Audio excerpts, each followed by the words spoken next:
final, j'ai écourté ma séance puisque j'ai dû aller récupérer Andrea à la crèche. Il avait de la fièvre.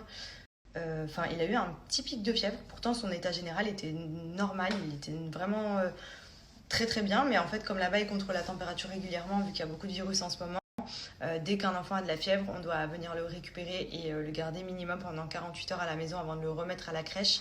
Et du coup, ils m'ont demandé de venir le prendre puisqu'il avait 37,5 et il est monté à 38, mais avec un état vraiment bon. Donc, ils lui ont donné du Doliprane. La température est redescendue, il n'a plus du tout de fièvre.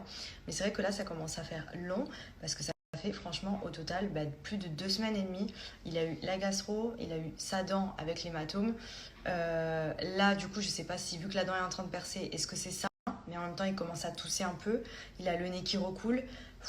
Franchement, interminable. Vraiment interminable. C'est fatigant parce que c'est vrai que moi, ça me met la boule au ventre. C'est vrai que je pense qu'on est toutes pareilles quand nos enfants ils sont malades. Mais c'est vrai que moi, le nez qui coule, ça y est, je suis en PLS. Genre vraiment, ça me met pas bien. J'aime pas quand il est malade. Ça me met la boule au ventre, ça me stresse.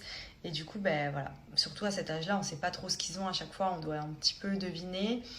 Et c'est surtout que là, ça fait quand même 2 semaines qu'il traîne ça. Donc, il a des moments où il est bien, des moments où il rechute, des moments où il est bien. Vous voyez, hier, il était bien, même s'il avait le nez qui coulait, ça allait. Au final, là, aujourd'hui, bah, pareil, il avait un super bon état. Il a eu un pic de fièvre, on ne sait pas trop ce que c'est. Et là, par exemple, depuis une petite heure, je l'ai mis à la sieste. Il fait que tousser, il se réveille en pleurs. Enfin, franchement, c'est compliqué. Je sais pas si c'est parce qu'on rentre dans les périodes où bah, la crèche, forcément, ils chopent tout, etc. Mais waouh, il n'y a que des virus. Et je le vois autour de nous, tous nos amis. En ce moment, en plus, on fait pas mal de sorties avec les enfants et tout. Quand c'est pas l'un, c'est l'autre. Quand c'est pas l'autre, c'est l'un. Gastro, grippe, bronchiolite, et patati et patata, ça y est. Donc je vais attendre de voir un petit peu d'ici ce soir comment ça va. Dans tous les cas, même si demain ça va et que la fièvre n'est pas revenue, je ne pourrai pas le remettre à la crèche. En plus, je suis deg parce que c'était Halloween. Et c'est vrai que cette année, on n'a absolument rien prévu pour Halloween.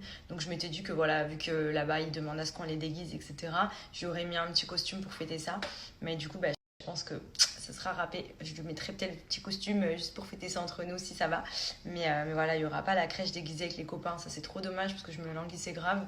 Mais voilà, c'est comme ça. Quand ils ont de la fièvre, il y a 48 heures d'attente pour pouvoir remettre l'enfant. D'un côté, c'est très bien parce que bah, c'est vrai que ça protège les enfants. Justement, déjà qu'ils chopent tout. Alors, franchement, s'ils ne respectaient pas ça, je ne sais même pas dans quel état ils seraient.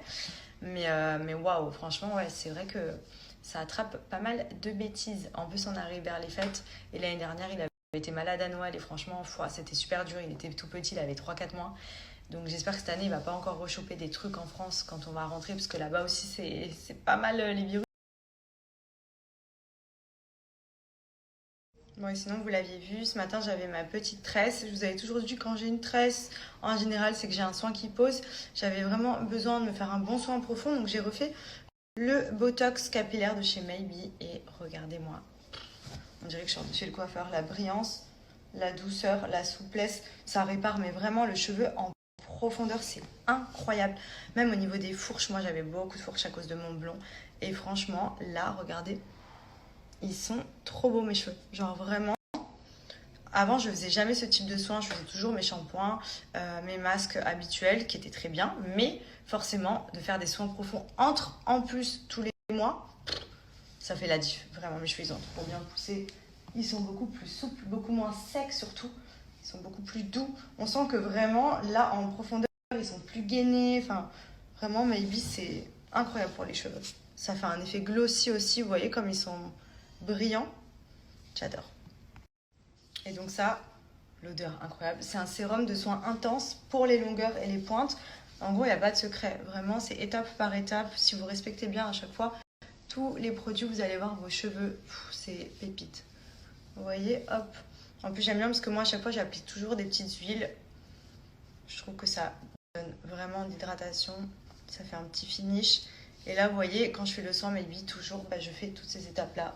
Donc, je me lave les cheveux avec le shampoing, avec le masque. Enfin, l'après shampoing. Ensuite, j'applique le Botox capillaire. Et ensuite, hop, voilà. Et les cheveux, ils sentent bon, ils sont brillants, ils sont doux, ils sont hydratés. Il y a le sérum anti-chute aussi, active la pousse, enfin la totale. Franchement, j'adore les produits Maybe, vraiment, j'aime trop.